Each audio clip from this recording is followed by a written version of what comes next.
Hi everyone, welcome to all storage. This is Ansiba Hasan. അതെ, ഇന്ന് ഞാൻ പറയാൻ പോകുന്ന സിനിമ തുള്ളാതെ മരം തുള്ളു. നമുക്കെല്ലാവർക്കും അറിയാം, മലയാളികളുടെ ദത്തുപുത്രൻ വിജയ്. മലയാളികളുടെ ദത്തുപുത്രനായത് ഏത് സിനിമയിലൂടെയാണെന്ന് അറിയുമോ? തുള്ളാതെ മനവും തുള്ളു. വിജയ് ആരാധകർ ഒരുപാട് ഇഷ്ടപ്പെടുന്ന സിനിമയാണ് തുള്ളാതെ മനവും തുള്ളു. എന്നാൽ അതിൻ്റെ അത് കേട്ടാലോ. കുട്ടി ഒരു പ്രാദേശിക കേബിൾ പ്രൊവൈഡറായിട്ടുള്ള മണിയുടെ അടുത്ത് ജോലി ചെയ്യാണ്.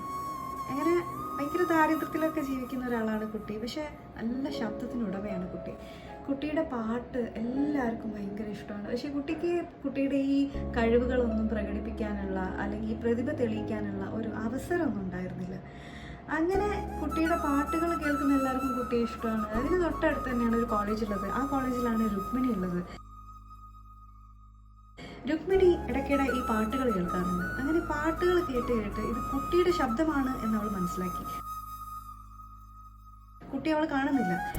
അങ്ങനെ ആ കുട്ടിയോട്, ആ കുട്ടിയുടെ ശബ്ദത്തിനോട് ഭയങ്കര പ്രണയമാണ്, ആരാധനയാണ്.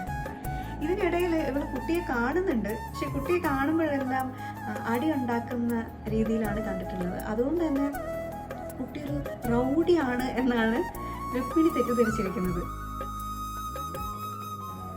ഈ വ്യക്തി തന്നെയാണ് പാട്ട് പാടുന്ന ആളെന്നും ഈ വ്യക്തിയുടേതാണ് താൻ ഏറെ പ്രണയിക്കുന്ന ശബ്ദമെന്നും രുക്മിണിക്ക് അപ്പോഴും അറിയില്ലായിരുന്നു കേട്ടോ. അങ്ങനെ ഇരിക്കെ ഒരു ദിവസം കുട്ടിയുടെ പോക്കറ്റ് അടിക്കപ്പെടുകയാണ്. അങ്ങനെ ഈ പോക്കറ്റ് അടിച്ച ആളുടെ പുറകെ കുട്ടി ഓടിപ്പോയി ഈ കോളേജ് ലാബിലെത്തുകയാണ്. കോളേജ് ലാബിൽ വെച്ചിട്ട് അബദ്ധവശാൽ കുട്ടിയുടെ കൈ തട്ടിയിട്ട് ഒരു ആസിഡ് താഴെ വീഴും.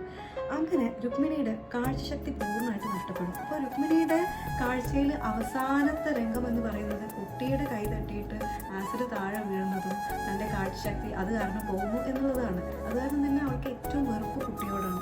പക്ഷേ ഇതൊന്നും അറിയിക്കാതെ കുട്ടി വളരെ ദാരിദ്ര്യത്തിൽ കഴിയുന്ന രുക്മിണിയെ ഏറ്റെടുക്കുകയാണ്. രുക്മിണിയെ ഒരു രാജകുമാരിയെ പോലെയാണ് കുട്ടി നോക്കുന്നത്. കുട്ടിക്ക് അതിനുള്ള പണമോ പ്രതാപമോ ഒന്നും ഉണ്ടായിട്ടല്ല. പക്ഷെ അയാൾ ഉള്ളത് വെച്ചിട്ട് ഒരു സ്ത്രീയെ എത്ര മനോഹരമായി, എത്ര നന്നായി ഒരു പുരുഷന് നോക്കാൻ പറ്റും, അങ്ങനെയാണ് അദ്ദേഹം നോക്കുന്നത്. പക്ഷെ അപ്പോഴും രുക്മിണി അറിയുന്നില്ല താൻ ഏറ്റവും വെറുക്കുന്ന ആ റൗഡി ആയിട്ടുള്ള അതേ കുട്ടി തന്നെയാണ് തൻ്റെ കൂടെയുള്ള ആളെന്ന്. കാരണം ആ മുഖം മാത്രമേ രുക്മിണി കണ്ടിട്ടുണ്ടായിരുന്നുള്ളൂ.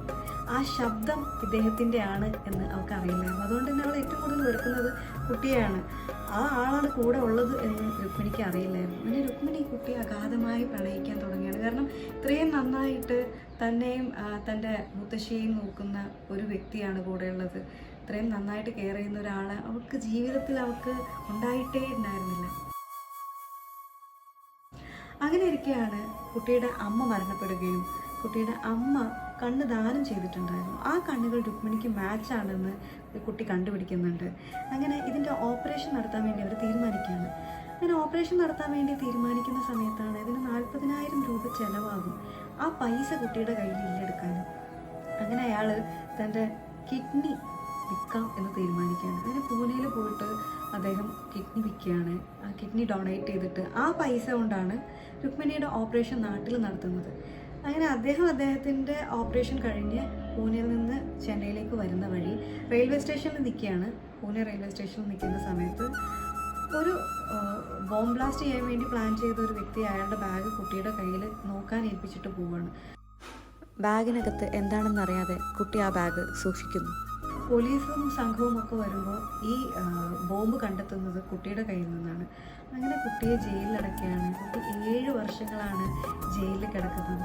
അങ്ങനെ 7 വർഷത്തിന് ശേഷം കുട്ടി ചെന്നൈയിലേക്ക് തിരിച്ചു വരികയാണ്. തിരിച്ചു വന്നിട്ട് തൻ്റെ പ്രിയപ്പെട്ട രുക്മിണിയെ കാണണം എന്ന് കരുതിയിട്ട്. ഇപ്പോൾ രുക്മിണിക്ക് കാഴ്ചശക്തി ഉണ്ട്. രുക്മിണി പഴയ രുക്മിണിയല്ല, ഒരു കളക്ടറാണ്. അങ്ങനെ രുക്മിണിയെ കാണാൻ വേണ്ടി കളക്ടർ ഓഫീസിലേക്ക് ചെല്ലുകയാണ് കുട്ടി.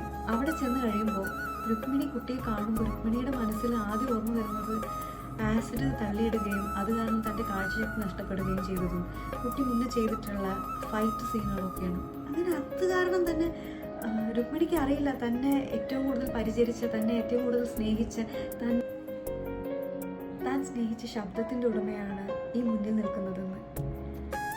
അവൾ കുട്ടിയോടുള്ള വൈരാഗ്യം മനസ്സിൽ വെച്ചുകൊണ്ട് തന്നെ പോലീസുകാരടുത്ത് അയാളെ അറസ്റ്റ് ചെയ്യാൻ ഉത്തരവിടുകയാണ്. അങ്ങനെ പോലീസുകാരെല്ലാവരും കൂടെ കുട്ടിയെ മർദ്ദിച്ച് അവശനാക്കി ഒരു മൂലക്കിട്ടിരിക്കുകയാണ്. ഈ സമയത്താണ് ഒരു കോളേജ് ബസ് റോഡിലൂടെ പാസ് ചെയ്തു പോവുകയും ആ കോളേജ് ബസ്സിലുള്ളവർ കുട്ടി സ്ഥിരമായി പാടാറുള്ള പാട്ട് പാടുന്നത് കേൾക്കുകയും ചെയ്യുന്നത്. രുക്മിണി ഈ പാട്ട് കേട്ട ഉടനെ കളക്ടർ ഓഫീസിൽ നിന്ന് പുറത്തേക്ക് ഇറങ്ങി ഓടി വരികയാണ്. ആ ബസ് നിർത്തിച്ച് ആ ബസ്സിലുള്ളവരടുത്ത് ചോദിക്കും, ഈ പാട്ട് ആരാണ് പാടിത്തന്നത്, ഈ പാട്ട് ആരാണ് പാടുന്നത്, എൻ്റെ കുട്ടി ആരാണ് എന്ന് ചോദിക്കുന്നുണ്ട്. അപ്പോഴാണ് അവർ പറയുന്നത്, നിങ്ങൾ അന്വേഷിച്ച് കുട്ടി വന്നിട്ടുണ്ടല്ലോ എന്ന്. കുട്ടിയുടെ ഇത്രയും നടന്ന സംഭവങ്ങളെല്ലാം കുട്ടി പൂനെയിൽ നിന്ന് ചെന്നൈയിലേക്ക് വരുന്ന വഴി ട്രെയിനിൽ വെച്ചിട്ട് ഇതേ കോളേജ് കുട്ടികളെ കാണുകയും ആ കുട്ടികളുടെ അടുത്ത് വിവരിക്കുകയും ചെയ്തിട്ടുണ്ടായിരുന്നു. അതുകൊണ്ട് അവർക്കറിയാമായിരുന്നു ഈ കഥ.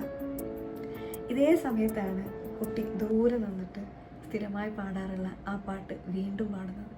പാട്ട് കേട്ട ഉടനെയാണ് രുക്മിണിക്ക് മനസ്സിലാവുന്നത്, താൻ തേടി നടന്ന തൻ്റെ പ്രണയം, തൻ്റെ സ്നേഹം, തന്നെ ഇത്രയും നാൾ പരിചരിച്ചിട്ടുണ്ടായിരുന്ന തൻ്റെ ലോകമായിട്ടുള്ള കുട്ടി അവിടെയാണെന്നുള്ളത്. ആ കുട്ടിയാണതെന്ന്.